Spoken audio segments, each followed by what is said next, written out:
दोस्तों नमस्कार, ये है मार्गदर्शन फॉर सिविल सर्विसेज। मैं अनुराग चौधरी।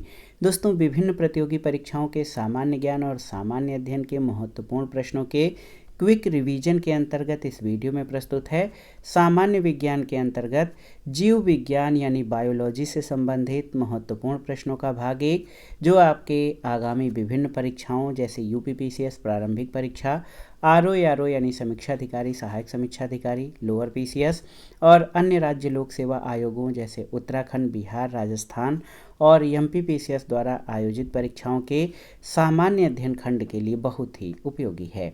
तो आइए शुरू करते हैं जीव विज्ञान से संबंधित महत्वपूर्ण प्रश्नों का रिवीजन। इसमें सबसे पहले हम जीव विज्ञान की शाखाएं और उप शाखाओं से संबंधित महत्वपूर्ण प्रश्नों को देखेंगे। आप देख सकते हैं दोस्तों, डर्मेटोलॉजी जीव विज्ञान की एक शाखा है। डर्मेटोलॉजी इसमें त्वचा और इसके रोगों का अध्ययन किया जाता है। सर्पेंटोलॉजी में सर्पों का अध्ययन, ऑर्निथोलॉजी शाखा में पक्षियों का अध्ययन किया जाता है। एंटोमोलॉजी शाखा जीव विज्ञान की जो कीटों का अध्ययन करने वाली शाखा है, और मिर्मेकोलॉजी शाखा में चींटियों का अध्ययन किया जाता है। इक्थियोलॉजी में मत्स्य की संरचना और कार्यकी का अध्ययन किया जाता है। वायरोलॉजी शाखा में विषाणुओं का अध्ययन करते हैं और पैथोलॉजी में रोगों की प्रकृति, लक्षणों और कारकों का अध्ययन किया जाता है। मायोलॉजी शाखा, तो आप जान लीजिए जीव विज्ञान की मायोलॉजी शाखा में मनुष्य की पेशियों का अध्ययन किया जाता है। और पैलियोबॉटनी शाखा पादप जीवाश्मों का अध्ययन किया जाता है। जूलॉजी, तो इसमें विभिन्न प्रकार के जंतुओं का विस्तृत अध्ययन किया जाता है। एथोलॉजी में मानव सहित सभी जंतुओं के व्यवहार का अध्ययन किया जाता है। और एक शाखा है बायोनोमिक्स, तो ये जीवधारियों का उनके वातावरण के साथ संबंधों का अध्ययन जीव विज्ञान की बायोनोमिक्स शाखा के अंतर्गत किया जाता है। एक महत्वपूर्ण अध्ययन क्षेत्र है ऑस्टियोलॉजी, इसमें अस्थियों का अध्ययन किया जाता है। देखिए, जीव विज्ञान की एक शाखा है लिथोट्रिप्सी, इसमें एक कीड़ों की सहायता से गुर्दे, पित्ताशय और मूत्राशय की थैलियों में स्थित पथरी को तोड़कर इलाज किया जाता है लिथोट्रिप्सी शाखा में। पेडोलॉजी शाखा मृदा के निर्माण, मृदा के प्रकार का अध्ययन होता है। फिजियोलॉजी में शरीर के विभिन्न भागों के कार्य और कार्यविधियों का अध्ययन होता है। सेरोलॉजी शाखा में रुधिर, सीरम का वैज्ञानिक अध्ययन किया जाता है। और न्यूरोलॉजी शाखा तंत्रिका तंत्र से संबंधित अध्ययन किया जाता है। ट्रोफोलॉजी शाखा, तो इसमें पोषण विज्ञान यानी न्यूट्रिशन साइंस जो है वो ट्रोफोलॉजी के अंतर्गत अध्ययन किया जाता है। एंथ्रोपोलॉजी शाखा में मानव जाति के सांस्कृतिक विकास का अध्ययन करते हैं। और एग्रोस्टोलॉजी में घासों का अध्ययन और पालन तथा ऑरोलॉजी शाखा में पर्वतों का अध्ययन किया जाता है। कुछ शब्दावली हैं, टर्मिनोलॉजीज, जो जीव विज्ञान में प्रयुक्त की जाती हैं और परीक्षाओं की दृष्टि से बेहद महत्वपूर्ण है, इनको भी जानना जरूरी है। देखिए, फ्लोरिकल्चर, तो ये सजावट के लिए काम आने वाले पुष्पों का अध्ययन फ्लोरिकल्चर शाखा में किया जाता है। सेरीकल्चर आप जानते हैं, इसमें कच्चे रेशम के उत्पादन के लिए रेशम कीट पालन का अध्ययन किया जाता है। और ये बार बार परीक्षाओं में पूछे जाने वाले प्रश्न हैं। एपीकल्चर मधुमक्खी पालन, विटीकल्चर ये अंगूर की खेती, टिश्यू कल्चर ये कृत्रिम माध्यम से ऊतक संवर्धन, हार्टिकल्चर में फल, सब्जियां और उद्यान पादपों के संवर्धन का अध्ययन, और सिल्वीकल्चर में वनीय वृक्ष और उनके उत्पादों का संवर्धन किया जाता है। जीव विज्ञान में विषाणु या वायरस बहुत ही महत्वपूर्ण है। विषाणुओं से संबंधित कुछ प्रश्न पूछे जाते हैं कि कौन से रोग विषाणुओं के द्वारा उत्पन्न होते हैं, विषाणु क्या होते हैं। तो वायरस अतिसूक्ष्म अकोशिकीय और विशेष न्यूक्लियो प्रोटीन कण हैं जो जीवित परपोषी के अंदर रहकर जनन करते हैं। विषाणु की खोज रूसी वनस्पति वैज्ञानिक इवानोव्स्की ने 1892 में तंबाकू की पत्ती में मोजैक रोग के कारण खोज करते समय की थी। विषाणु को सिर्फ इलेक्ट्रॉन सूक्ष्मदर्शी के द्वारा ही देखा जा सकता है। तो याद रखिएगा, विषाणु की खोज रूसी वनस्पति वैज्ञानिक इवानोव्स्की ने 1892 में किया था। आइए जानते हैं विषाणुओं से पौधों में होने वाले रोग के बारे में। तो तंबाकू की पत्तियों में मोज़ेक रोग, आलू में मोज़ेक रोग और बंकी टॉप ऑफ बनाना यानी केला की पत्तियों में बंकी टॉप, ये जो रोग है ये विषाणुओं के द्वारा होते हैं। विषाणुओं के द्वारा मनुष्यों में भी कुछ रोग होते हैं, जिसमें मुख्य रूप से चेचक, पीत ज्वर या अरबो वायरस, दोस्तों पोलियो, निस्पंदी वायरस, खसरा, मोरबेली वायरस, गलसुआ, मम्पस वायरस और रेबीज, हाइड्रोफोबिया, मस्तिष्क शोथ, हर्पीज वायरस से, इन्फ्लुएंजा, आर्थोमिक्सो वायरस से, ट्रैकोमा, डेंगू ज्वर और एड्स, ये सभी वायरस से होने वाले रोग हैं। कवक या फंजाई के बारे में जानते हैं। तो दोस्तों कवक जो हैं हरित लवक से रहित होते हैं, इसमें हरित लवक नहीं होता है और ये संवहन ऊतक रहित थैलोफाइटा हैं। पर्णहरित विहीन होने के कारण कवक अपना भोजन स्वयं नहीं बना पाते हैं।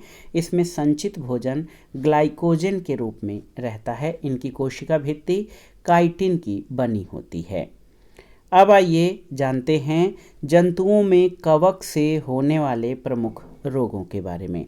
तो आप देखिए, जंतुओं में कवक से एस्परजिलोसिस फेफड़े का रोग, दाद, मेनिंजाइटिस, हिप्टाजुमोसिस, अनिकोमाइकोसिस, दमा, गंजापन और खाज, ये सभी व्याधियां जंतुओं में कवक से फैलती हैं। पौधों में जो कवक से होने वाले रोग हैं उसमें सरसों का सफ़ेद कीट रोग, मूंगफली का टिक्का रोग, आलू का उत्तर भाव अंगमारी, गन्ने का लाल सड़न रोग, आलू का अंगमारी रोग, सेब के फल का सड़ना, गेहूं का लाल रस्ट, बाजरे का अरगाट, गेहूं का ढीला असमट, अंगूर का पाउडर मिल्ड्यू और राई का इरगाट रोग, ये सभी कवक से होने वाले रोग हैं।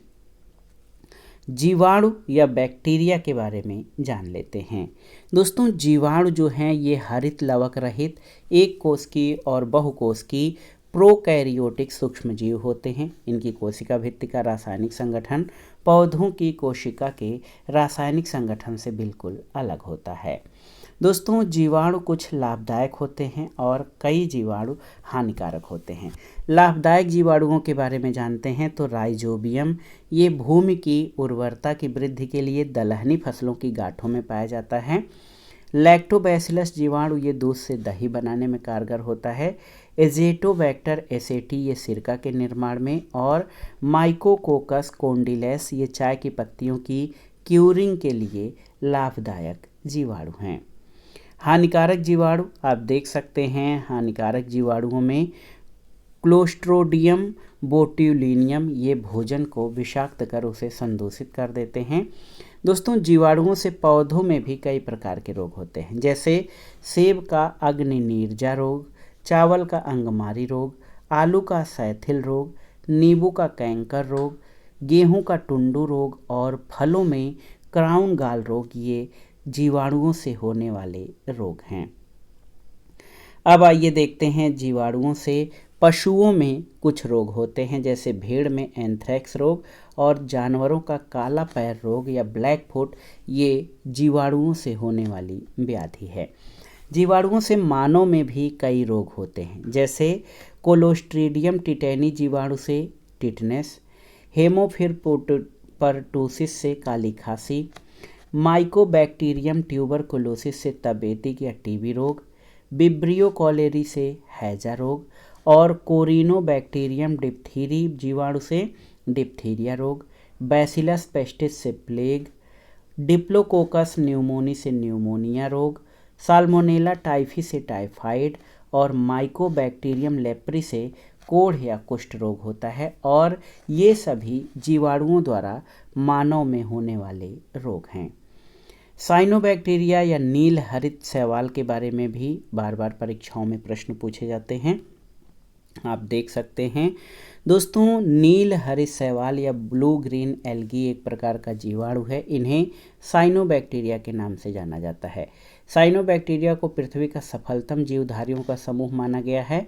लाल सागर का लाल रंग ट्राइकोडेस्थीसियम एरिथ्रियम नामक साइनोबैक्टीरिया के कारण ही लाल दिखाई पड़ता है। लाइकेन क्या है दोस्तों, इसके बारे में जान लेते हैं।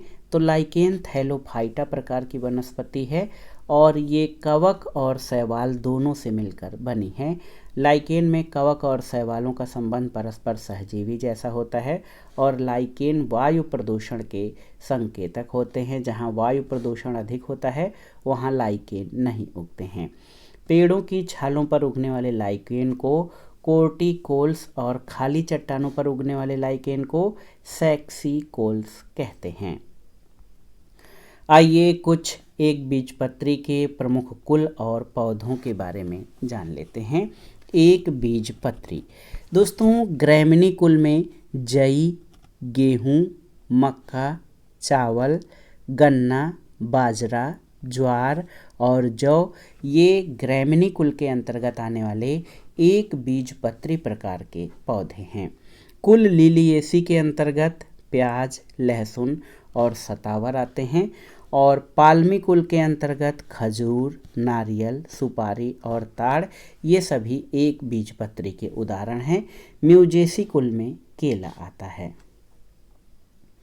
द्विबीजपत्री के प्रमुख महत्वपूर्ण कुल और पौधों के बारे में जान लेते हैं। तो द्विबीजपत्री का एक कुल है कुकर बिटेसी। इसमें परवल, तरबूज, कद्दू और खरबूजा आते हैं। मिर्टेसी कुल के अंतर्गत मेहंदी, अमरूद, जामुन और यूकेलिप्टस। रोजेसी कुल के अंतर्गत रसभरी सेब, नाशपाती और गुलाब।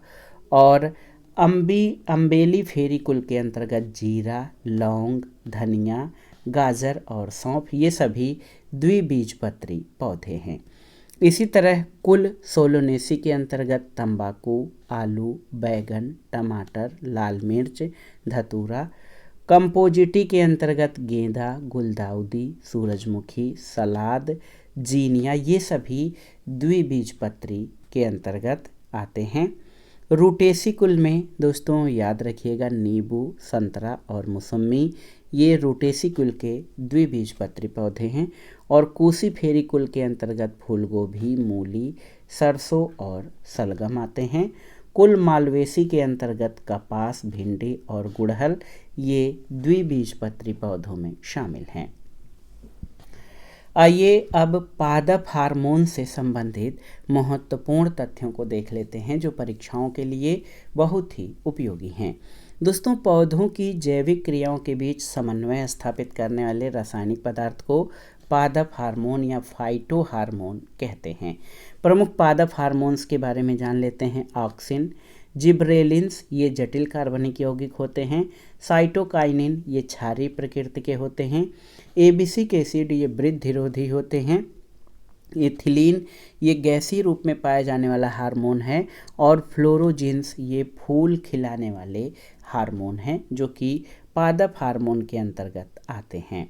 दोस्तों, आप जान लीजिए पौधों में वाष्पोत्सर्जन की दर को गैनोंग पोटोमीटर के द्वारा नापा जाता है। बहुत ही महत्वपूर्ण प्रश्न है, कभी भी परीक्षा में पूछा जा सकता है।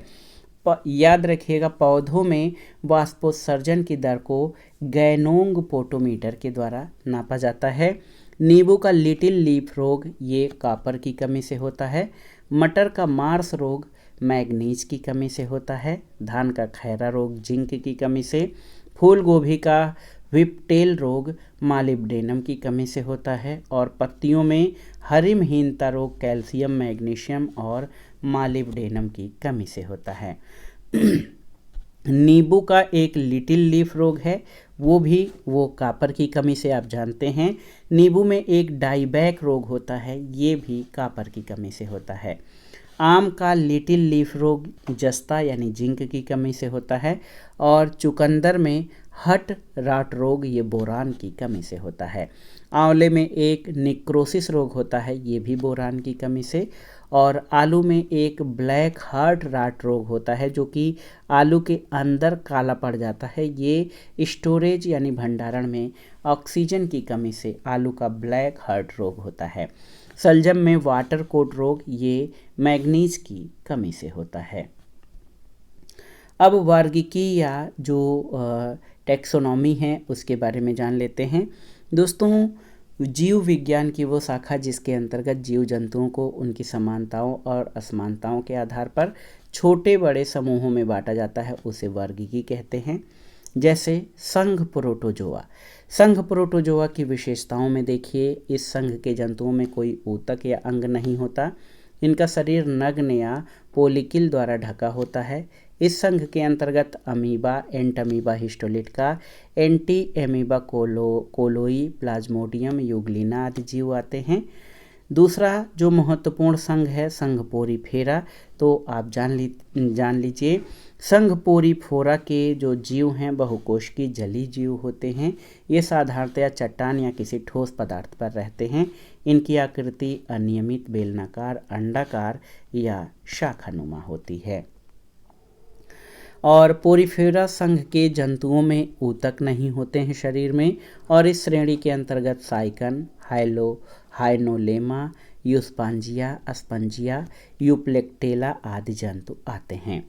संघ आर्थ्रोपोडा। इस संघ के जंतु जल, थल और वायु तीनों जगह पर पाए जाते हैं। आर्थ्रोपोडा में मक्खी, केकड़ा, मकड़ी, किलनी, बिच्छू, तिलचट्टा, झींगा, रेशम का कीड़ा, कनखजूरा, निम्फान, ये सभी संघ आर्थ्रोपोडा के जीव हैं।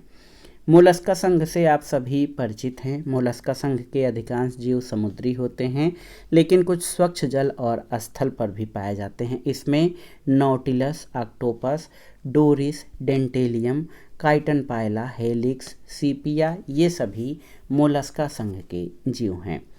इकाइनोडर्मेटा संघ के अंतर्गत सभी जंतु समुद्री होते हैं। इसमें स्टार फिश यानी तारा मछली, ब्रिटल स्टार, समुद्री अर्चिन, समुद्री खीरा, कोकुमेरिया, थायोन आदि जीव आते हैं। संघ कार्डेटा। इसके अंतर्गत शार्क, टारपीडो, रोहू, कतला, सिंगी, मांगुर, गिरई, एनाबस आदि आते हैं। शार्क को डॉगफिश और टारपीडो को इलेक्ट्रिक रे के नाम से जाना जाता है। शार्क मछली को डॉगफिश के नाम से और टारपीडो को इलेक्ट्रिक रे के नाम से जाना जाता है। उभयचर वर्ग में इसमें दोस्तों मेढक, सैलामेंडर, प्रोटीसस और साइरेन आते हैं। सरीसृप वर्ग के अंतर्गत कच्छप, कछुआ, गोह, करैत, अजगर, घड़ियाल, नाग, एलिगेटर आदि आते हैं। और बगरेस का साधारण नाम करैत और नाजा का साधारण नाम कोबरा है, जान लीजिए। विटामिन और पोषण से संबंधित महत्वपूर्ण तथ्यों को देखते हैं। दोस्तों, विटामिन और पोषण खंड जीव विज्ञान के अंतर्गत बहुत ही महत्वपूर्ण है, क्योंकि यहाँ से कई सारे प्रश्न पूछे जाते हैं। 1911-12 में पोलैंड के वैज्ञानिक कैसिमीर फंक ने पहली बार विटामिन शब्द का प्रयोग किया था। विटामिन की कुल 2 श्रेणियाँ ज्ञात हैं, एक तो जल में घुलनशील और दूसरा वसा में घुलनशील। जल में विटामिन बी और सी घुलनशील हैं और वसा में ए, डी, ई और के। बी, सी जल में और एडिक वसा में घुलनशील विटामिन हैं। अब आइए विटामिन, उनके स्रोत और विटामिन की कमी से उत्पन्न रोगों के बारे में जान लेते हैं। विटामिन ए, इसका रासायनिक नाम रेटिनाल है। इसके स्रोत गाजर, हरी सब्जियां, दूध, मक्खन, अंडा, यकृत और मछली का तेल है और इसकी कमी से जीरोप्थैल्मिया और रतौंधी नामक रोग होते हैं। विटामिन B1, इसका रासायनिक नाम थायमिन है। इसके स्रोत सोयाबीन, अनाज, दूध और फलियां हैं। विटामिन B1 की कमी से बेरी रोग होता है।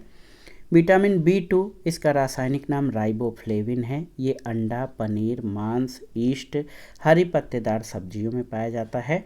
और कीलोसिस, त्वचा का फटना, आँखों का लाल होना, ये विटामिन B2 की कमी से होते हैं। विटामिन B3, जिसको निकोटिनिक अम्ल अथवा नियासिन कहते हैं, ये दूध, अंडे, फलियां, मछली, ईस्ट और मांस इसके स्रोत हैं। इससे पेलाग्रा नामक चर्म रोग या 4D सिंड्रोम व्याधि हो जाती है विटामिन B3 की कमी से। विटामिन B5, जिसको पैंटोथिनिक अम्ल कहते हैं, इसके स्रोत मूंगफली, मांस, दूध और अंडे हैं। बालों का सफ़ेद होना, वृद्धि रुकना ये विटामिन B5 की कमी से होने वाले रोग हैं। विटामिन B6 का रासायनिक नाम पायरिडॉक्सिन है। अनाज, मांस, यीस्ट और दूध जो हैं इसके स्रोत हैं। विटामिन B6 की कमी से एनीमिया और चर्म रोग हो जाते हैं। विटामिन B7 को बायोटीन कहते हैं। ये मांस, गेहूँ, अंडा, सब्जी और फलों में पाया जाता है। बालों का झड़ना और लकवा ये विटामिन B7 या बायोटीन की कमी से होता है। विटामिन B9 जिसको फोलिक एसिड कहते हैं, इसके स्रोत हरी सब्जियां, फलियां, यीस्ट, मांस और अंडे हैं। कुंठित वृद्धि और रक्तक्षीणता विटामिन B9 की कमी से होते हैं। विटामिन B12 को साइनोकोबाल्मिन कहते हैं। और आप जान लीजिए दूध, मछली, अंडा, मांस, आंत के जीवाणु इसके स्रोत हैं। और विटामिन B12 की कमी से एनीमिया और पांडु रोग हो जाता है। विटामिन C बहुत ही महत्वपूर्ण है। इसका रासायनिक नाम एस्कॉर्बिक एसिड है। आंवला, नींबू, टमाटर और खट्टे फल इसके स्रोत हैं। और विटामिन C की कमी से स्कर्वी रोग होता है। विटामिन D को कैल्सीफेरॉल कहते हैं। मछली का तेल, मक्खन, अंडा और सूर्य का प्रकाश इसके स्रोत हैं। ऑस्टियोमैलेशिया, सूखा रोग यानी रिकेट्स, ये विटामिन D की कमी से होता है। विटामिन E का रासायनिक नाम टोकोफेरॉल है। सोयाबीन, अंडे की जर्दी और गेहूं तेल विटामिन E के स्रोत हैं। जननांग और पेशियां, कमज़ोर जनन क्षमता की कमी, ये विटामिन E से होने वाले रोग हैं। विटामिन K का रासायनिक नाम नैप्थोक्विनोन है। सोयाबीन, आंत के बैक्टीरिया, हरी सब्जियां इसके प्रमुख स्रोत हैं। और विटामिन K की कमी से रक्त का थक्का नहीं जमता है। आइए लास्ट में पाचन तंत्र से संबंधित कुछ महत्वपूर्ण तथ्यों को जान लेते हैं। यहाँ से भी परीक्षाओं में प्रश्न पूछे जाते हैं। देखिए, बहुत ही महत्वपूर्ण है दोस्तों। विभिन्न भौतिक और रासायनिक क्रियाओं और एंजाइम की सहायता से भोज्य पदार्थों को सरल, छोटे और घुलनशील अणुओं में बदलना पाचन कहलाता है। और जो हम भोजन करते हैं वो पाचन के माध्यम से पोषक तत्वों में बदलता है। देखिए, पाचन तंत्र, जो हमारा पाचन तंत्र होता है वो विभिन्न अंगों से संचालित होता है। इसमें सबसे पहला आहार नाल है। आहार नाल से जब हम भोजन करते हैं तो ये मुख गुहा में होता है। यहाँ से लार और टायलिन एंजाइम या लारी एमाइलेज होता है। ग्रास नली, इससे भोजन ग्रास नली में जाती है जो भोजन को आमाशय तक ले जाता है। आमाशय में हाइड्रोक्लोरिक अम्ल यानी HCl होता है। यहाँ पर प्रोटीन का पाचन होता है और पेप्सिन एंजाइम का श्रावण होता है। आमाशय के बाद ये भोजन आंत में जाता है जहाँ से छोटी आंत और बड़ी आंत दो होती है। छोटी आंत में वसा का पाचन होता है, प्रोटीन का पाचन होता है और कार्बोहाइड्रेट का पाचन होता है। और बड़ी आंत में जल का अवशोषण होता है। दोस्तों, पाचन तंत्र से संबंधित जो पाचन ग्रंथियां हैं उसमें लार ग्रंथि महत्वपूर्ण है। इसमें लार ग्रंथ में टायलिन और लाइसोजाइम होते हैं। टायलिन स्टार्च के पाचन में सहायक होता है। यकृत जो ग्रंथि है वो पित्त का उत्पादन करती है। ग्लाइकोजेनेसिस और यूरिया का संश्लेषण करने का कार्य यकृत में होता है और ये शरीर की सबसे बड़ी ग्रंथि है। पित्ताशय, तो आप जान लीजिए वसा का इमल्सीकरण और वसा का भंडारण ये पित्ताशय में होता है। पित्त ये रस है जिसका pH मान 7.7 होता है और 7 से अधिक जिसका pH मान होता है, मोर देन 7 ये pH मान जिसका होता है वो क्षारीय प्रकृति होती है। तो पित्त क्षारीय प्रकृति का है और लिपिड के पाचन और अवशोषण में पित्त सहायक है। अग्नाशय, तो अग्नाशयी रस का संश्लेषण इंसुलिन, ग्लूकेगान, सोमोस्टोनिन और जो ये हार्मोन है इसका जो श्रावण है, अग्नाशयी रस का संश्लेषण है, वो अग्नाशय में होता है। आइए लास्ट में प्रमुख एंजाइम्स के बारे में जान लेते हैं।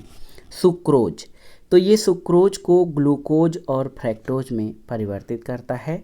टायलिन स्टार्च को पचाने का कार्य करता है। माल्टेज ये माल्टोज को ग्लूकोज शर्करा में परिवर्तित करता है। लाइपेज ये एमएलसी कृत वसाओं को ग्लिसरीन और फैटी एसिड में परिवर्तित करता है।